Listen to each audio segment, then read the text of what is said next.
আসলে বিধানসভায় যা হলো এটা যে একটা অভূতপূর্ব, নিন্দনীয়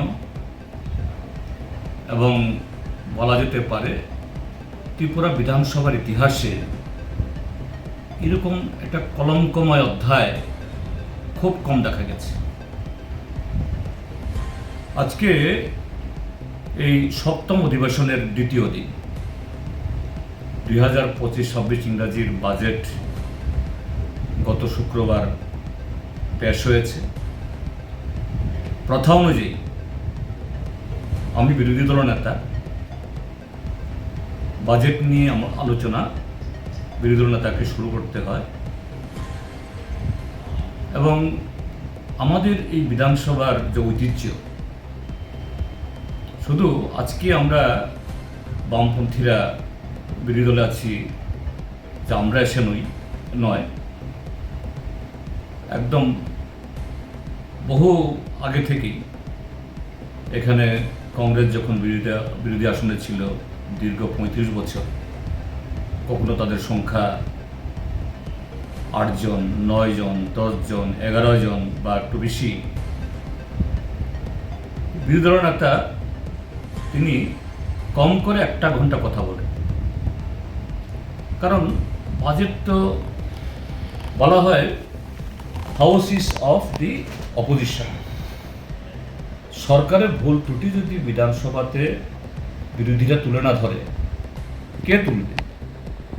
ট্রেজারি বেঞ্চ বা শাসক দল তো তারা নিজেদের ভুল কখনো স্বীকার করবে না, আর ভুল আড়াল করতে চেষ্টা করবে। এতে রাজ্যেরই ক্ষতি, গণতন্ত্রেরই দুর্বলতা সূচিত হয়। কাজেই এই জন্যই সর্বকালে বিরোধী দলকে সুযোগ দেওয়া হয়, এটা প্রশ্নাতীত। কিন্তু দেখা গেল আজকে আমি কথা বলা শুরু করার আগেই পরিষদীয় দলনেতা, যিনি দীর্ঘদিন বিরোধী দলে ছিলেন, বিরোধী নেতা ছিলেন, যিনি 1 ঘন্টা, 1.25 ঘন্টা, 1.5 ঘন্টা কথা বলেছেন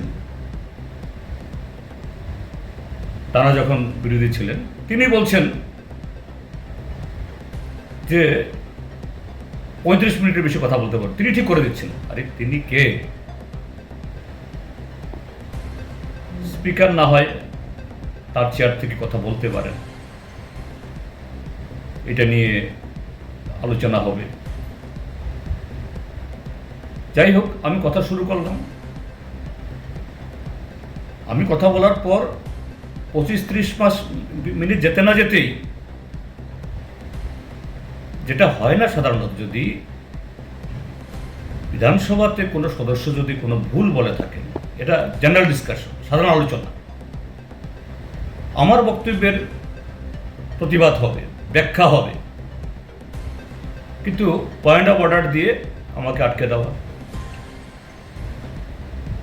তারপরও আমাকে থামানো যায়নি।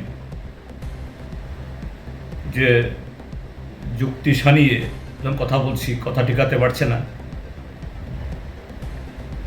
তারপরে আরো অদ্ভুতভাবে মাননীয় অধ্যক্ষ উনি তার চেয়ার থেকে বারবার আমাকে ডিস্টার্ব করছেন, আর তাকে অনুসরণ করছেন গোটা ট্রেজারি বেঞ্চ।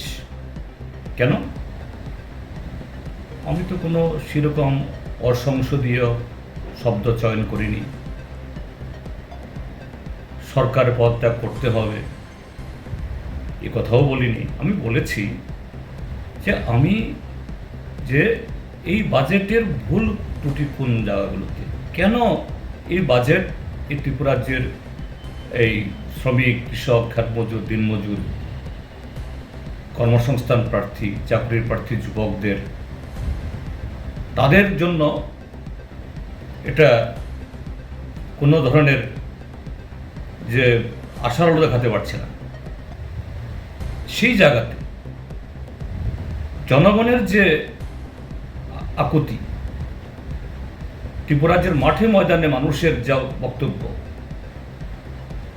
এবং আমরা সবাই জানি যে এই বাজেটে আহামরি, এটা অন্য দল যদি সরকারে থাকে, আমরা যদি থাকি, আমরা 1 বছরে সব করে ফেলবো, সম্ভব না। কিন্তু তার মধ্যেই যে বেস্ট পসিবল, ম্যাক্সিমাম পসিবল কি কাজ করা যায়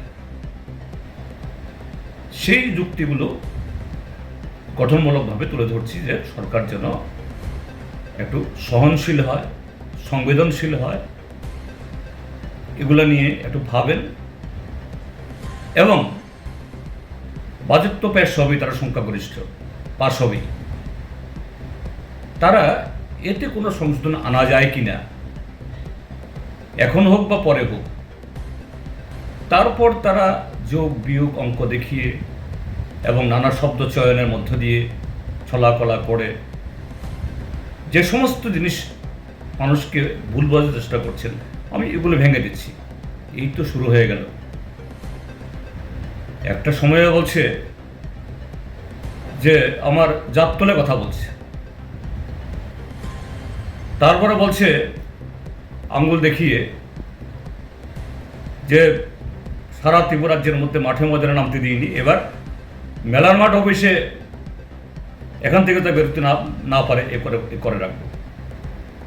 মানে মাঠে ময়দানে গুন্ডামি করছে, মাঠে ময়দানে মানুষকে রক্তাক্ত করছে। এই গত পরশুদিনও আমাদের একটা শান্তিপূর্ণ সভাকে তারা রক্তাক্ত করেছে। এখন বিধানসভার ভেতরে এখানে এসে মন্ত্রী দমকাচ্ছে, মন্ত্রী অন্য কেউ না, এবং সবচেয়ে বয়োজ্যেষ্ঠ মন্ত্রী রতনলাল নাথ, যে জনবিচ্ছিন্ন হয়ে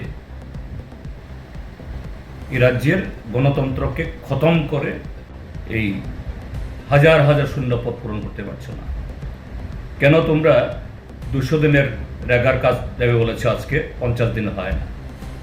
কেন কর্মচারীদের 20-22% দিয়ে তোমরা দিতে পারছো না? কেন জিনিসপত্রের দাম তোমরা রুখতে পারছো না? কেন পঞ্চায়েত থেকে মহাকরণ অবধি সর্বত্র কমিশন ছাড়া কাজ হয় না? এই সমস্ত বলতেই এদের আর ধৈর্য নেই। গোটা প্রায় বিরোধী পক্ষ 2-1 বাদে এই বিধানসভাটাকে এটা যেন একটা বিশৃঙ্খল একটা জায়গায় পরিণত করার চেষ্টা করছে। তো এই অবস্থার মধ্য দিয়ে যে গণতন্ত্র কিভাবে আক্রান্ত সারা ত্রিপুরাজ্যের সাথে, এই বিধানসভার ভেতরেও স্বয়ং অধ্যক্ষ যিনি নিরপেক্ষ থাকবেন, যিনি এই বিধি অনুযায়ী সভা পরিচালনা করবেন, তিনিও ট্রেজারি বেঞ্চকে, তাদের অন্যায়কে, তাদের এরকমভাবে যে কি বলে এই স্বৈরাচারী ঢঙ্গে কথা বলাকে উৎসাহিত করছেন। আজকে আমরা প্রত্যক্ষ করলাম। অত্যন্ত দুর্ভাগ্য।